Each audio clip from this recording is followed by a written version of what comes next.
Magandang araw sa ating lahat mga boxing fans saan mang panig ng mundo. Ang bakbakan o labanan na ating tatalakayin ngayon, ito po ay sa pagitan ni Michael Sirapa kontra Nikita Tsu. Paglalabanan nila ang vacant WBO International Middleweight title na gaganapin sa bansang Australia ngayong January 16, 2026. Na kung saan po mga idol, may mga additional din po tayo na mga labanan na ipipredict din po natin. Oo, na kung saan medyo mahaba-haba itong ating talakayan dahil tatalakayin din natin ang laban ni Liam Wilson kontra Rodex Piala. Pinoy itong si Piala mga idol. Max Reeb kontra Sunny Abid, Liam Paro kontra Paddy Donovan.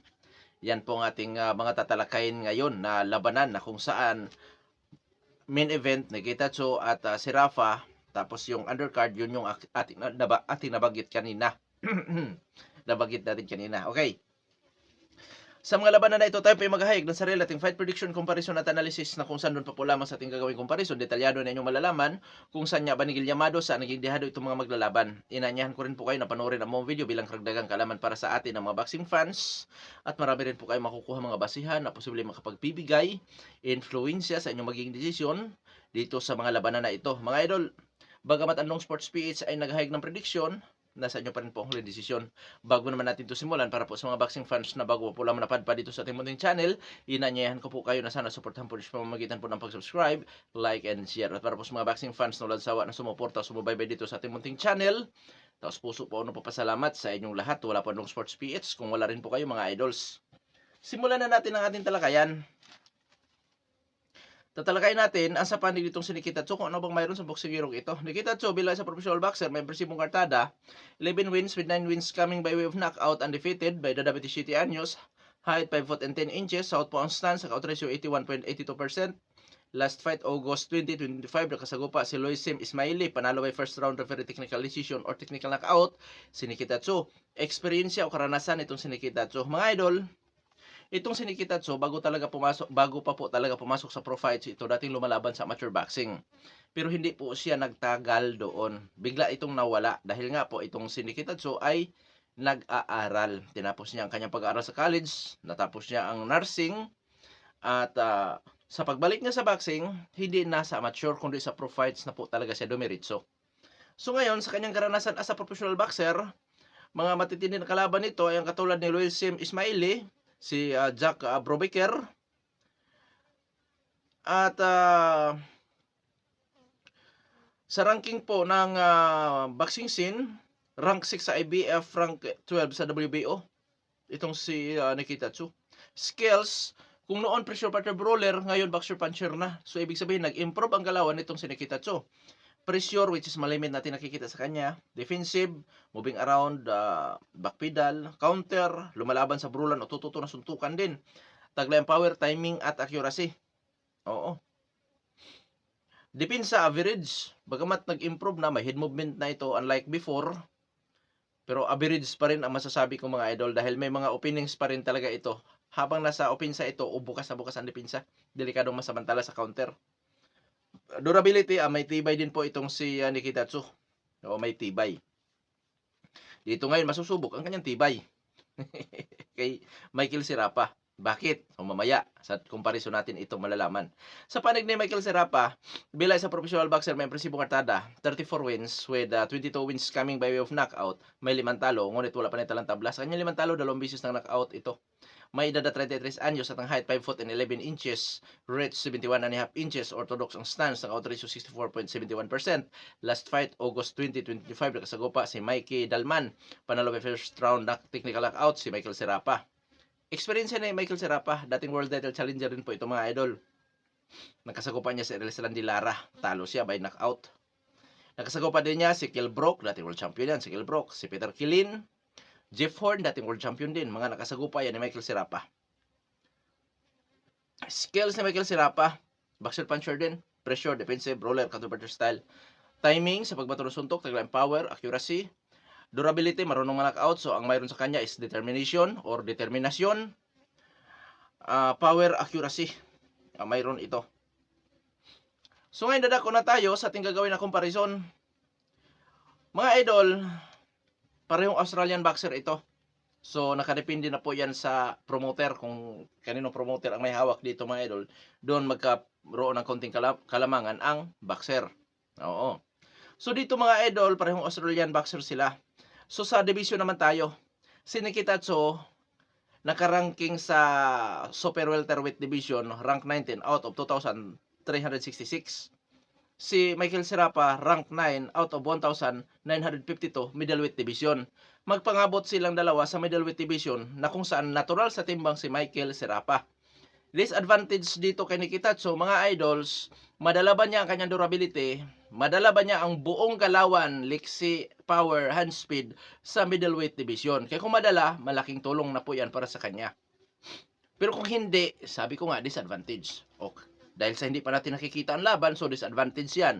Para kay Nikitatsu, ang unang pagsampa niya sa middleweight division na kung saan doon pa po lamang siya masusubukan. Ngayon, dadako naman tayo sa ranking ng boxing scene. Sa 4 major title belts, na kung saan nabanggit ko na nga, na naka-world ranking sa IBF at WBO si Nikitatsu, Super Welterweight Division. Samantalang si Michael Serapa naka-ranking sa middleweight division, rank 4 sa WBA, rank 8 sa WBO, rank 13 sa IBF. So dito sa ranking mga idol, lamang sa boxrec pa lang, sa boxing scene, lamang ulit si Michael Serapa. Oo. So, gaano ba ka-importante ko yung sports ang lamang ka sa ranking? Ang ranking kasi mga idol, tumutukoy po yan sa katayuan ng isang fighter o boksingero.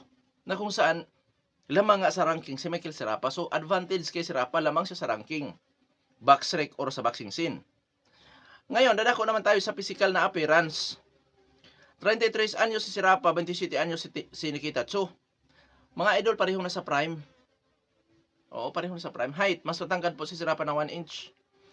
Sa reach, 2 inches lamang si Serapa. Bawi si Nikitatsu sa power na kung saan umaabot sa 81.80%, samantalang si Michael Serapa may knockout ratio na 64.71%. Dito, knockout artist si Nikitatsu, power puncher si Michael Serapa. So, comparison ito, so lamang sa power si Nikitatsu, mga idols. Ang tanong, madala ba kaya niya yan? Kuya Dong Sports, ano sa pananaw mo? Bata pa kasi ito, so may posibilidad na madala. Pero, yun nga, hindi ganun kadali ito dahil lamang sa ranking, itong kanyang katunggali, natural sa timbang. Mabigat po yan, mga idols. Experiensya, or activity fight muna tayo. Sa activity fight, parang aktibo. Sa experience 60-40 in favor of Michael Serapa. Bakit? Sa uri ng nakalaban, lamang po si Michael Serapa. At si Serapa, dating world title challenger kontra Ellis Randy Lara. Although hindi nagtagal si Serapa, pero mananatili na dating world title challenger po talaga si Michael Serapa. O, sa WBA ni Ellis Randy Lara. Talo man siya, pero at least nakatungtong siya sa world title bout. Oo. Kilbrook, dating world champion yan. Jeff Horn, dating world champion din. So lamang sa uri ng nakalaban itong si Michael Serapa. So lamang sa experience si Michael Serapa. 60-40 lamang si Serapa. Skills, parehong boxer puncher. Oo, 50-50 sa skills. Oo. So sino liyamado kayo ng sports? Liyamado si Michael Serapa dito. Kung titingnan natin ang record, lamang po talaga si Serapa. Ang mayroon lang kay Cho, undefeated at knockout artist. Yun lang po talaga ang mayroon kay Nikitatsu. 60-40 ito sa ating comparison kung titingnan natin ang record, mga idols. Sulyamado sa panalo si Serapa. Natural sa timbang, may power, may skills, at higit sa lahat yung experience. Hindi bago kay Serapa mapapalaban sa mga di-kalibreng boxing hero. Unlike dito kay Nikitatsu, na for the first time siyang mapapalaban sa katulad ni Serapa, mga idols. Hindi pa natin alam kung ano ang magiging reaksyon nitong si Nikitatsu kung magdanas na ito ng hirap sa laban. Kung ano ang kanyang magiging reaksyon, kung ano ang kanyang magiging adjustment. Unlike kay Serapa, na ito po ay talagang sanay na, veterano ito. Sulyamado si Serapa dyan. Oo, ganun pa man. Maaring ang ating comparison at prediction ay magiging taliwas. Dahil sa prediction, pwedeng tumama, pwedeng hindi. Prediction eh. Forecast eh. Oo. So, anong prediction ng Sports PH? Mga idol, dito ako sa Dihado. Sa comparison si Nikita Cho. Nikita Cho by 9th round or 8th round technical knockout. Kaya dong sports, may chance ba si Nikita Cho na manalo sa pamamagitan ng puntusan? Gamit ang kanyang power, pwede maging dominante siya. Pero sa laban na ito, dihado po talaga si Nikita Cho sa record. Record na lang, dihado po talaga siya. Pero sa boxing kasi mga idol, hindi porkit lamang ka sa record ay makakatiya ka sa panalo. Dahil sa isang suntok lang pwedeng magbago ang takbo ng laban. Sabi nga ni Gennady Golovkin, sa isang suntok lang pwedeng magbago ang takbo sa laban. Antonio Margarito, sabi niya, sa isang suntok lang kayang tumapos sa laban. Yun. Oo. So, pumabor ako kay Nikita Cho. Dito llamado si Sirapa. Ibig sabihin, hindi na katakatakang mananalo by knockout. 1-8 si Sirapa. At hindi na rin po katakatakang mananalo sa puntusan si Sirapa. Bakit? Dahil kung di niya magawa may knockout itong si Nikita Cho, yung experience ni Sirapa, mga idol, ang magagamit niya kung paano niya ma-adjust. Paano siya makapag-adjust sa galawan, paano siya makapag-adjust dito sa galaw ni Nikita Cho. Dahil experiensyado siya. Yun ang kaibahan sa experience boxer at sa may kakulangan sa experience siya. At tandaan natin na pareho ang skills, parehong boxer-puncher. Ayan po yun, mga idols. Kaya, maganda laban to, mga idol talaga. Masusubukan si Nikita Cho dito. Sa totoo lang, mga idol, manalo matalo si Nikita Cho dito, siya po ang magkakakuha ng benefits, which is ang experience, at syempre, pagkakilanlan kung sakasakaling matalo niya si Michael Serafa. Kung matalo man siya, experience ang makuha niya. Kung manalo, bukod sa experience, syempre, yung pag-angat niya sa kanyang katayuan ngayon sa boxing, yun ang makukuha naman nitong si Nikita Cho. Si Serafa wala. Manalo si Serafa, mananatili ito na nasa world ranking. Matalo, mananatili ulit ito na nasa world ranking pa rin. Kung titingnan natin ang kanyang record sa world ranking. Bababa man ito, mga idol, pero hindi ganun kalayo. At isa pa, hindi lahat ng boksingero ay may kakayanan na magpalipat-lipat ng division. Hindi lahat. Kaya dito, dihado talaga si Nikita Cho. O kuya nung sports, bakit pinaboran mo si Nikita Cho? Ang mayroon kasi kay Nikita Cho, confidence, tapang. At syempre, mga idol, yung dugo niyan as lahi ng mga warrior. Hindi ito basta-basta na magpatalo lang sa ganun kadali. Ayun ang mayroon dito, mga idol. Yung determinasyon naman. Tapang nitong si Nikita Cho. At syempre, yung improvement pa na pwede ipakita ni Nikita Cho sa laban na ito ngayon. Yun ang aking inaasahan. At yun din ang inaasahan ko na posibleng magpanalo kay Nikita Cho sa laban na ito. Pero yun nga, kung ang record ang ating titingnan, dihado po talaga sa comparison sa Nikita Cho. Mula sa division, experience, 50-50 sa galawan. Power nga lang at undefeated ang mayroon kay Nikita Cho dyan sa laban, mga idols.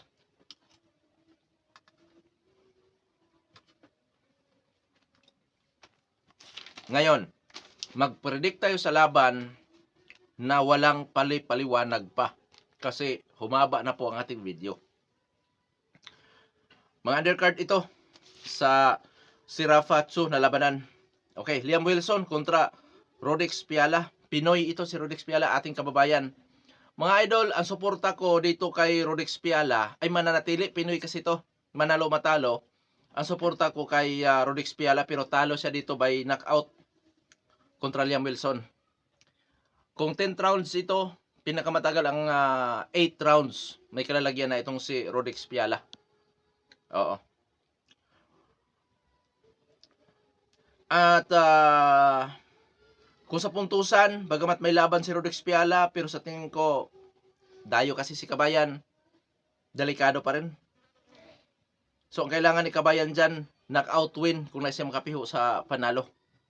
Kung nais siya makapiho, in-knockout niya itong local boxer sa Australia na si Liam Wilson. At dito sa laban na ito, ang mayroon kay Liam Wilson, power at experience. Doon logi itong ating kababayan at syempre dayo. So, delikado. Yun nga, prediction ko, Liam Wilson by technical knockout. At kahit sa puntusan, Liam Wilson pa rin. Ang tayong chance ni Kabayan is maka-upset dito sa laban na yan, mga idols. Oo. na kung saan yun ang hangad natin ang maka-upset itong Pinoy. Max Reeves kontra Sunny Abid. Max Reeves ako dyan mga idols. By decision. At kahit sa knockoutan, pabor pa rin ako kay Max Reeves 1-6 or 1-7. Pwede niyang in-knockout si Sunny Abid. Oo. Pero mas ano ako na kung manalo si Max Reeves, decision. Ngayon, additional ulit. Bagamat wala sa Boxrec ang fight schedule na ito, Liam Paro kontra Paddy Donovan. Bagamat wala sa Boxrec na hindi naka-record kasi yan, pero nakita ko sa poster na kung saan nandyan sa screen ninyo makikita. Liam Paro kontra Paddy Donovan, magandang laban yan dahil pareho itong nag-ugat sa amateur boxing. Liam Paro ako dyan by decision at given din ang makapagpa-knockout si Liam Paro dahil power puncher yan. Kung 1-12 yan, 1-8, delikado si Paddy Donovan.